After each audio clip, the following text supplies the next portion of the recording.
สวัสดีค่ะพ่อแม่พี่น้องสวัสดีFCทุกท่านเนาะค่ะบ่ว่าจะเป็น FC เก่า FC ใหม่เนาะค่ะที่เขามาติดตามรับชมรับฟังในทางช่อง YouTube เนาะเจตาพารวยเนาะค่ะทางช่องคลิปนี้เจตาก็จะว่างแนวทางของรัฐบาลไทยค่ะเป็นของรัฐบาลไทยนี่จะเป็นประวัติของเพชรวันที่16ที่ผ่านมาเนาะค่ะรัฐบาลไทยเพิ่นเข้าไปรัฐบาลไทย3ตัว145ล่าง37ค่ะวิ่งรูดของเพชรเข้าไปถึง5ถึง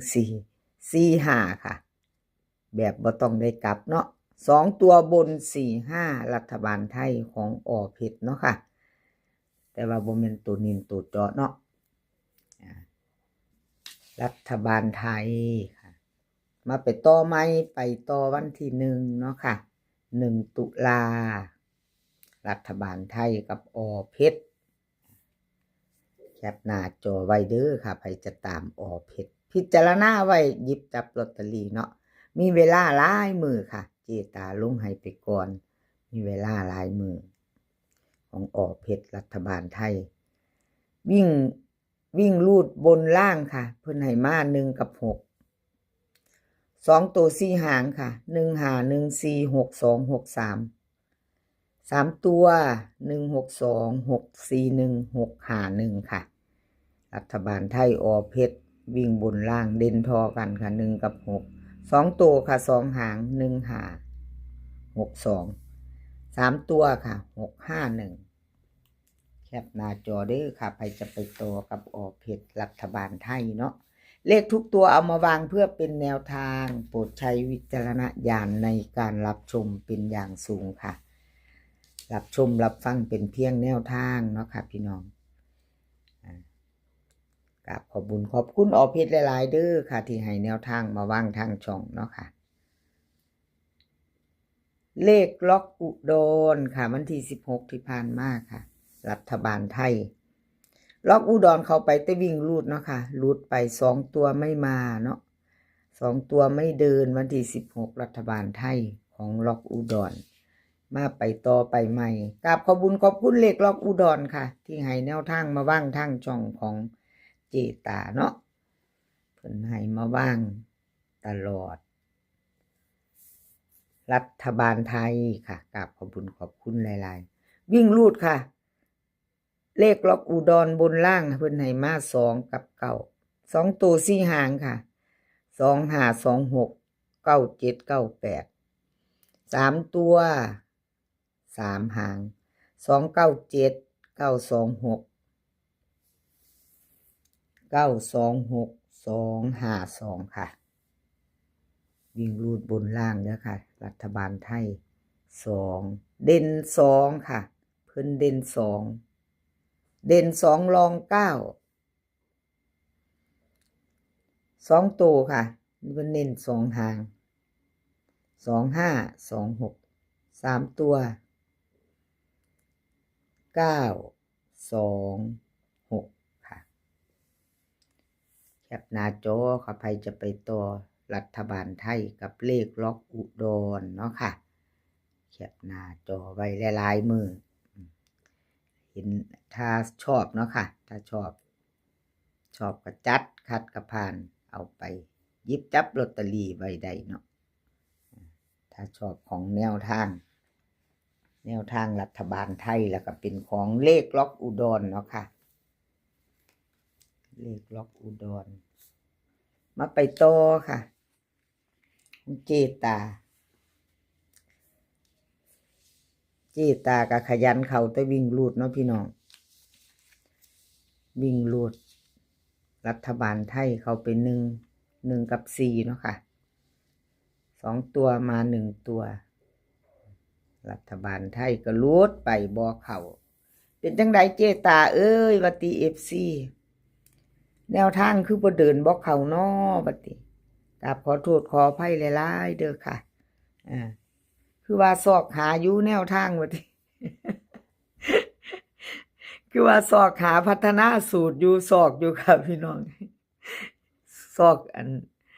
ซอกอีเลียนล่ะซอกหาพัฒนาสูตรเนาะ เจตาพารวยลวดไปค่ะรัฐบาลไทยวันที่16ที่ผ่านมาเนาะค่ะกะเข้าไป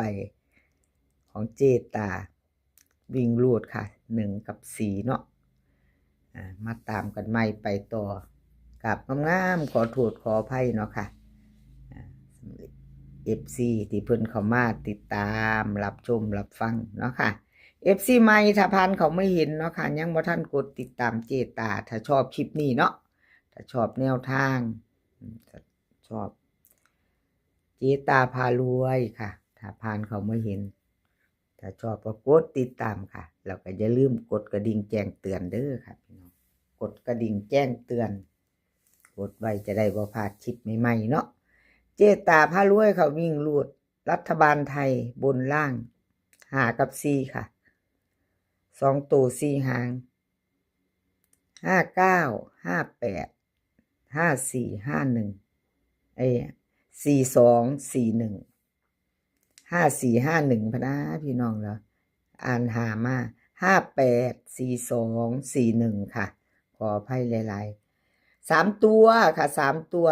5 4 2 4 1 4ค่ะวิ่งบนล่างเด่นค่ะเด่น5รอง4ค่ะเด่น5ตัวเดียวจับตามองเด้อค่ะสายวิ่งสายลวดแนวทางของเจตารัฐบาลไทยวิ่ง5ตัวเดียวเด้อค่ะเด่น5ตัวเดียว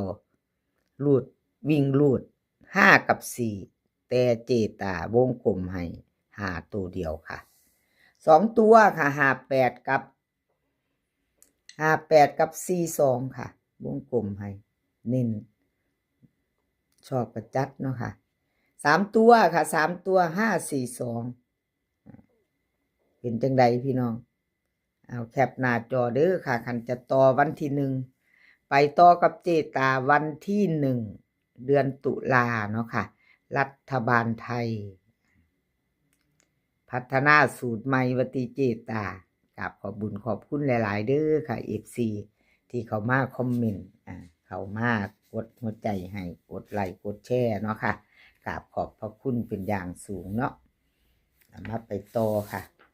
ไปต่อเป็นของไผ่รัฐบาลไทยหลายมืออยู่ค่ะเจตาลงให้ก่อนเนาะลงให้ไปก่อนลงไปเรื่อยๆล่ะค่ะ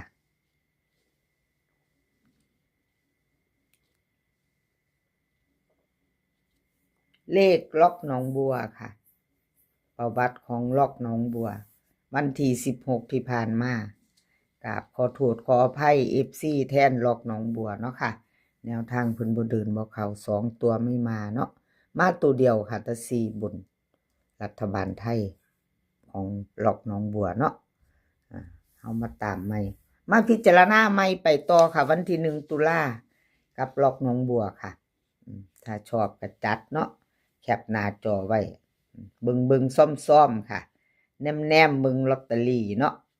รัฐบาลไทยหลายมืออยู่ก็จะออกถ้าชอบก็แคปหน้าจอไว้เนาะค่ะล็อกหนองบัววิ่งลูดค่ะเพิ่นให้มา8กับ5 2ตัว4หางค่ะ81 80 57 56 3ตัวค่ะ3หาง857 580 565วิ่งรูดเพิ่นเด่นทอกันเด้อค่ะ8กับ5ล็อกหนองบัว2ตัวค่ะเพิ่นเน้น80กับ57 3ตัวเน้นหางเดียวค่ะ8 5 7กับขอบคุญขอบคุณเลขล็อกหนองบัวหลายๆเด้อค่ะที่ให้แนวทางมาว่างทางช่องของเจตาเนาะเป็นรัฐบาลไทยค่ะของรัฐบาลไทยวันที่1ตุลาชอบกระจัดคัดกระพานค่ะเลขทุกตัวเอามาวางเพื่อเป็นแนวทางเนาะค่ะโปรดใช้วิจารณญาณในการรับชมเป็นอย่างสูงค่ะพี่น้องเป็นเพียงแนวทางเนาะคลิปนี้ขอพี่น้องโชคดีกับรัฐบาลไทยวันที่1ตุลาเนาะค่ะขอให้พี่น้องมีความสุขสุขภาพร่างกายแข็งแรงกันทุกคน เดินทางไปไสก็ขอให้ปลอดภัยค่ะ เดินทางไปขอให้มีโชคกลับมาขอให้มีชัยคลิปหน้าพ่อกันไหมค่ะ คลิปนี้ก็สวัสดีค่ะ